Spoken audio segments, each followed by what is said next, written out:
let's move even further to looking at how all of this applies to a chemical reaction. So you are probably very familiar with this kind of diagram again. And in a sense, I'm just repeating the whole mass to mole to mole to mass type of conversion. The thing with a limiting reagent is, because with the given data at first, we don't know which reagent's limiting, we have to go through the process of considering each reagent and how much product will form. Whichever reagent forms the smallest amount of product is the limiting reagent. So in a similar way, whichever ingredient for the sandwich produced the smallest amount of sandwiches, that's the limiting ingredient. So in a sense, we just repeat the whole mass to mole to mole to mass process, but for each reagent. Now, in order to determine which reagent is the limiting reagent, we have to look at the level of the product. And so you can either look at the amount of substance that's formed and decide, well, which one gives us the smallest amount, or you could actually calculate the mass for each of those and decide, well, which one gives the smallest mass. In my examples here, I'm going to sort of stop at the amount of substance in moles and compare that value. And then whichever one is smaller, I'll use that to do the next calculation. And in fact, unlike when we did the mass-to-mass stoichiometry, where we were already told which reagent was in excess, and we just went right through and did the whole calculation, I'm going to stop at each stage because I need the moles or the amount of material at each stage in order to complete my non-equilibrium ice table. Let me talk you through an example then. So here's the question in teaching model number 3. It involves using copper solid reacting with silver nitrate aqueous. Notice in the stem of the question, you're told that you have 15 grams of copper solid and you're reacting that with 75 grams of silver nitrate. And of course, these are aqueous, so they're dissolved in a 1 liter solution. And you're asked to calculate, well, what mass of grams in silver can be formed from this? So you're not told which reagent is limiting. So that's something we're going to need to find out. You're also asked, well, what is the mass of the excess remaining? So when you see that, it's very helpful to think about, yeah, I'm going to make one of those non-equilibrium ice tables. So here's a worked out example, and I'm going to talk you through each of the stages. So at the top, of course, you have the balanced equation. And then I use the balanced equation to organize my information. I got 15 grams of copper, 75 grams of the silver nitrate, and what mass of silver is formed. I make a unit plan for each of the calculations I'm going to need to do. So mass of copper in grams to the amount of copper in moles to the amount of silver in moles. And then mass of silver nitrate in grams, the amount of silver nitrate in moles, the amount of silver in moles. So the idea is that I'm going to get as far as the amount of silver in moles, and I'm going to compare these two numbers. Whichever number is smaller tells me which reagent was limiting. So let's look at the actual calculation then. First of all, starting with the 15 grams of copper, I divide by the molar mass and I end up with the amount of copper atoms.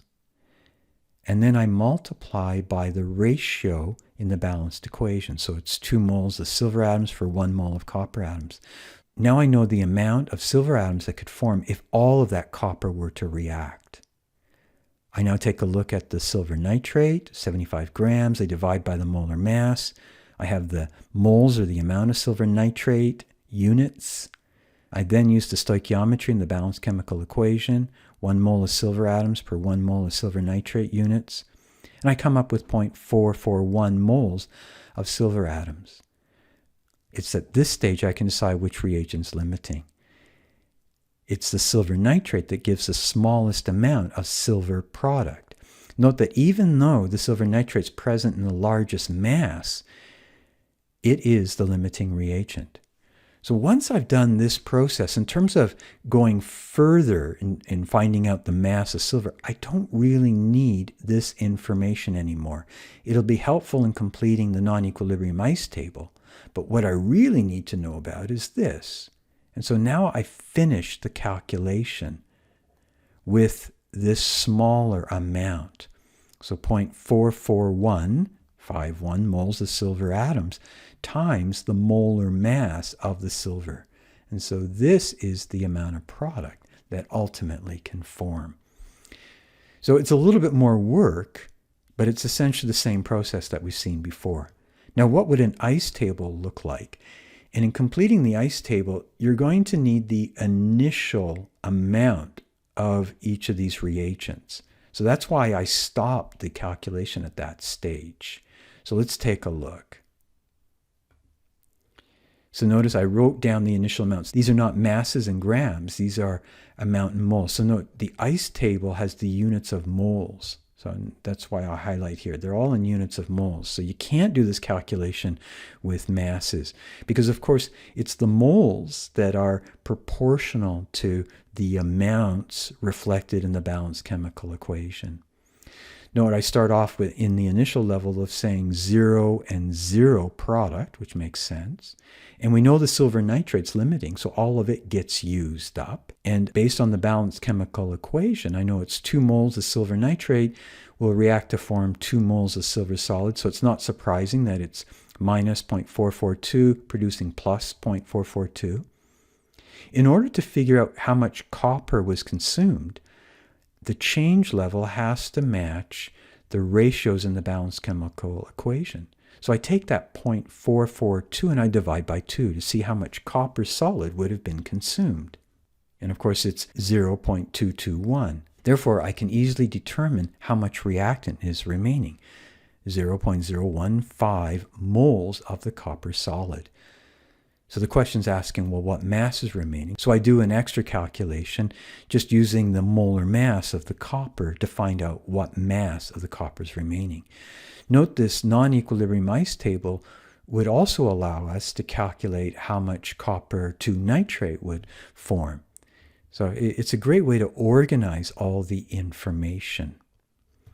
As a last part in this video, I'm going to ask you to consider this question, which essentially is a repeat of the exercise that we've just done, but in the context of the hydrazine and the dinitrogen tetroxide. So I really encourage you to pause the video and give this question an attempt. And then, of course, I'll go over the answer. So, of course, this question is asking, calculate the theoretical mass in grams of nitrogen gas that would form as a result of these two things reacting. Remember, the theoretical mass is just the mass that you would predict based on doing this kind of calculation and based on the idea that all of the reactants get consumed, right? Based on an ideal situation, and also based on the idea that nothing gets lost along the way. There are no side reactions. Everything goes according to what your calculation is showing. And then we're asked to prepare a non-equilibrium reaction table and calculate the mass in grams of the excess material. So let's see how this would look. So there's our balanced equation. And the idea is that for each of the reagents, I got to go through the calculation. So note, I'm kind of skipping ahead because I think you are already quite familiar with this whole idea of creating the unit plan. So the idea is I start with my mass of the hydrazine in this case, and I change it to the moles of hydrazine. I can't stop there though, I got to go further, so I change the moles of hydrazine to the moles of the product, and the product I'm interested in is the nitrogen gas. And in a similar way, I repeat the calculation, now based on the dinitrogen tetroxide. So 200 grams, and note I'm doing the calculation down here, and then I move to the upper part. So I first of all find the moles of the dinitrogen tetroxide, and then I carry on and find, by multiplying the 3 moles of nitrogen per 1 mole of dinitrogen tetroxide, I find I can form, if all of the dinitrogen tetroxide reacted, 6.52 moles of nitrogen. Clearly, this is the smallest amount of nitrogen that forms. Therefore, clearly, it's the hydrazine that's the limiting reagent.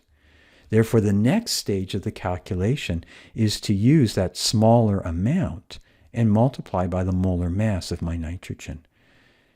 And therefore, I end up with finally a predicted mass of 131 grams of nitrogen to 3 significant figures. So that's the calculation, just finding out, well, how much product can form. Now again, I've done the calculation so I see all of these amounts so I can complete the non-equilibrium ice table. So now turning to the non-equilibrium ice table, note that I wrote in the amounts of the original reactants. So I'm just going to come back here so you can see that.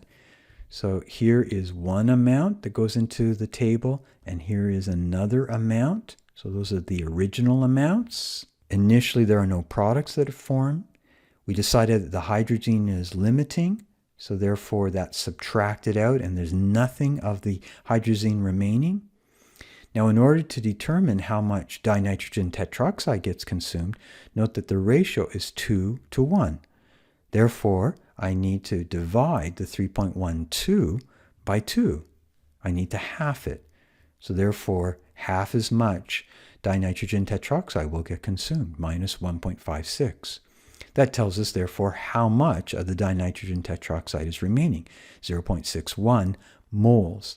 So therefore, I need to use the molar mass of the dinitrogen tetroxide to calculate what mass in grams. So it'll be 56 grams. One of the things that I might point out at this stage is when you're doing these kind of calculations, you might want to just reflect, okay, 56 grams, that's how much is remaining. Make sure that that number is smaller than the original number of reactant that you started with. If it's more, well, then clearly something went wrong. So hopefully this video has given you some confidence in thinking about doing mass-to-mass calculations, but involving, first of all, in determining what the limiting reagent is. In future videos, we'll be looking at solution stoichiometry, but the same principles will apply when you're trying to think about limiting reagents. You always have to find out which reactant will form the smallest amount of product, and that reactant will be the limiting reagent.